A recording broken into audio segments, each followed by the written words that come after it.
In this tutorial, we will start to learn about maintaining state using sessions in our Jakarta Java Enterprise Edition 8 charity registration web application. We will look at why sessions are necessary. We'll look at working with cookies and the associated URL parameters. And finally, we'll look at how to store data in a session. Now we look at how to use session cookies and URL rewriting and why sessions are necessary. So basically we need a way to identify a logged in user. And the problem is that the Hypertext Transfer Protocol is a stateless protocol. In other words, it doesn't remember anything between calls. Now, the HTTP session object is a way to maintain state between requests, as an example, shopping carts. And a login user password form usually authenticates a user and allows us to associate the user's database profile. We also associate specific workflows with users, such as registering charities. In HTTP1, session cookies are defined, allowing the web server to send them to the browser, where they are stored locally and sent back during session. This enables the JSession ID to be persisted on the client browser side throughout session. Alternatively, session ID can be passed in the URL query string from the server to the client-side browser. This process, known as URL rewriting, is used when cookies are disabled on the client browser. The JEE8 platform provides API tools to handle sessions. When using sessions, security becomes a major concern. The OWASP Security Testing Guide provides valuable information on testing session management and addressing security vulnerabilities, such as session hijacking. It is crucial to be aware of all forms of attacks to ensure session security. To secure sessions in Tomcat, secure sockets layer, transport layer security is highly recommended. By configuring SSL TLS, the session can be protected from unauthorized access and data interception. To ensure session functionality in our web application, we need to perform the following steps. We need to include the JSP config tag, the base JSPF file, and the redirect in our index.jsp landing page. This ensures that the necessary configurations are in place to handle sessions effectively. We have to configure the session settings in the web.xml file. The provided example from the Oracle documentation demonstrates how to specify session-related parameters such as session timeout, cookie configuration, and tracking mode. These configurations define how sessions are managed in the application. We use an in-memory database to store and retrieve data related to the charity category. This database acts as storage medium for the session data. The servlet controller is responsible for updating this session database, ensuring that the data remains consistent throughout session. We display the values stored in the session database in JSP pages. By retrieving the data from the session database, we can dynamically populate JSP pages with the relevant information. This allows users to view and interact with the stored data during their session. By following these steps, we can effectively store, retrieve, and display data within the session using an in-memory database and servlet controller, enhancing the functionality and user experience of our web application. Now we'll go over to our course documentation and we'll look at maintaining state using sessions, part 1.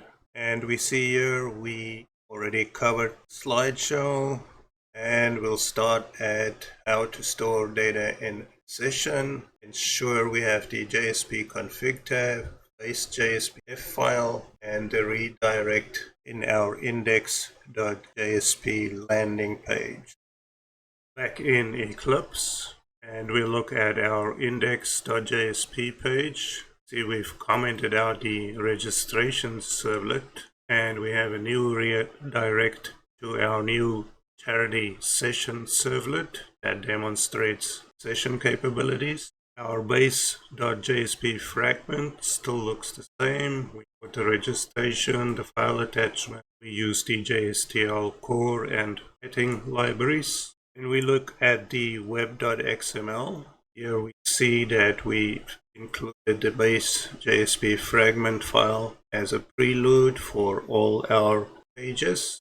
And then we see our new session configuration here with a timeout session, cookies set true, and the tracking mode set okay.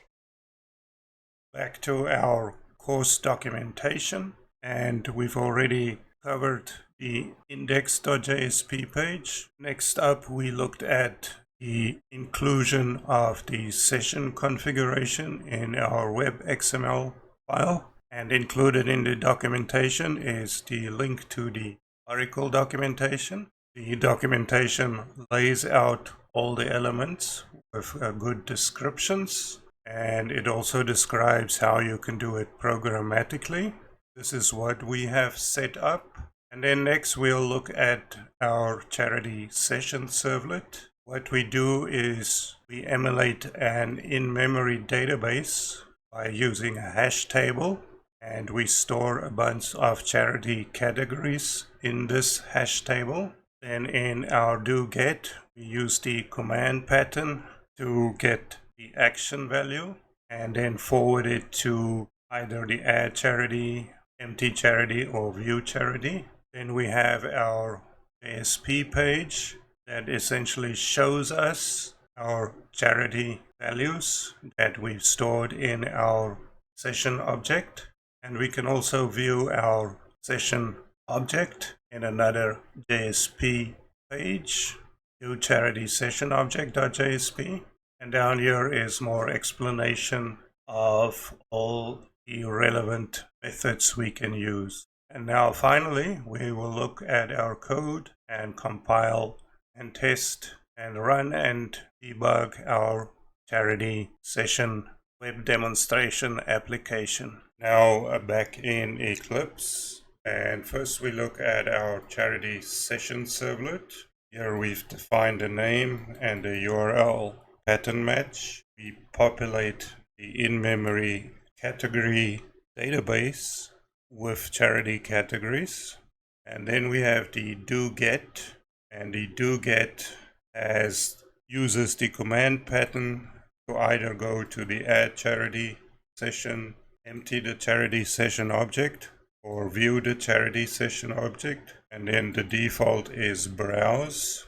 And in order to demonstrate, we add a line breakpoint here. Let's look at browse.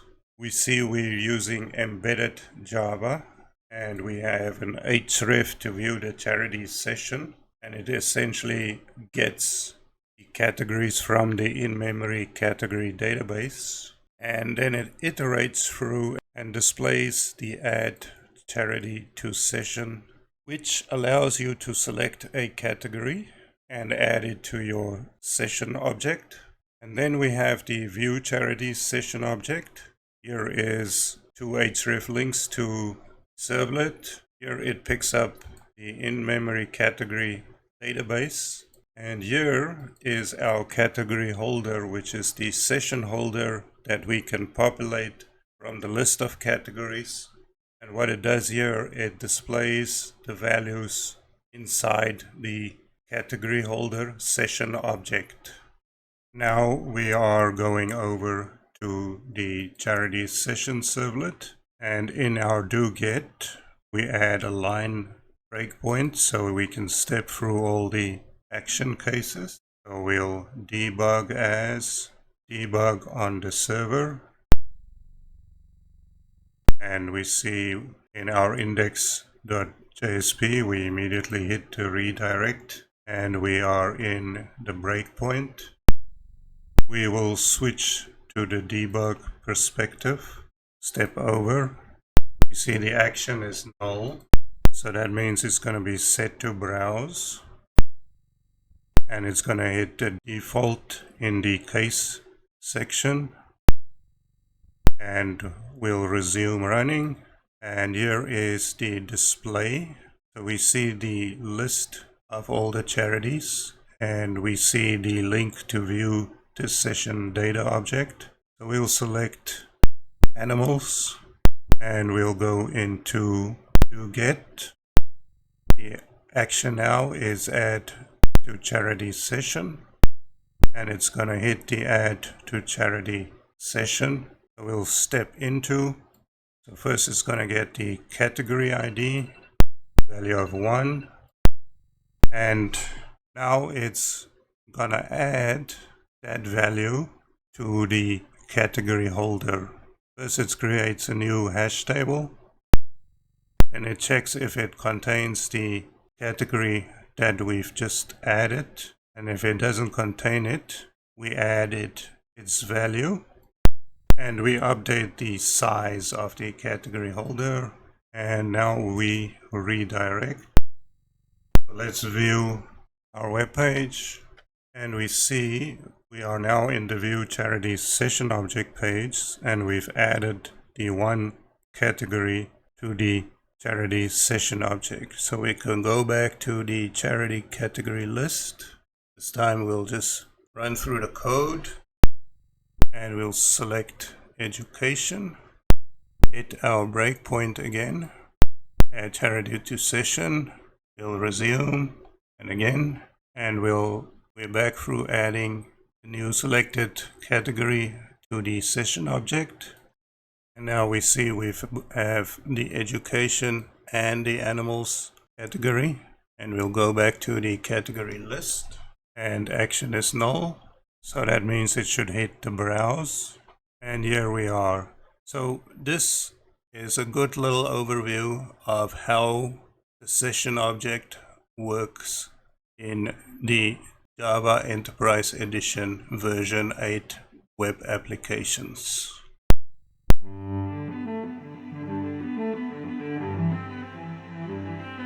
And that concludes this tutorial. I will see you in the next one.